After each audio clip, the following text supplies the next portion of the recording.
21শে ফেব্রুয়ারিতে 2025-এ দাঁড়িয়ে এই শহীদ মিনারের পাদদেশে আপনি আপনার এলাকায় বরিশালে আপনার অভিব্যক্তি যদি প্রকাশ করতেন। ধন্যবাদ আপনাকে। আমি আমার আজকে যেহেতু মাতৃভাষা দিবস, এই মাতৃভাষা দিবসে আমি আমার অনুভূতি আমি আমার নিজের আঞ্চলিক ভাষায় আপনাদের সামনে প্রকাশ করতে চাই। প্লিজ। মায়ের মুখ দিয়ে যা শিখছি সেইটাই আপন ভাষা।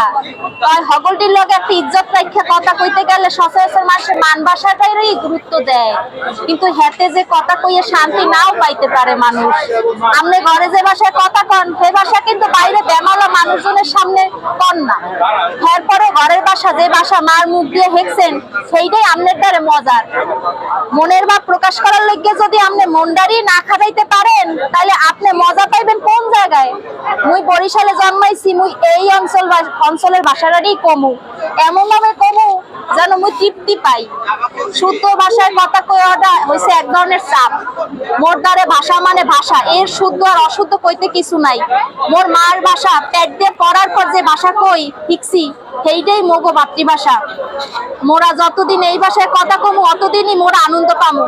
এই ভাষায় কথা কইতে চাই মরার আগ পর্যন্ত। শেষে বলতে চাই, সবার আগে মোগো দেশ মাতৃভাষায় বাংলাদেশ।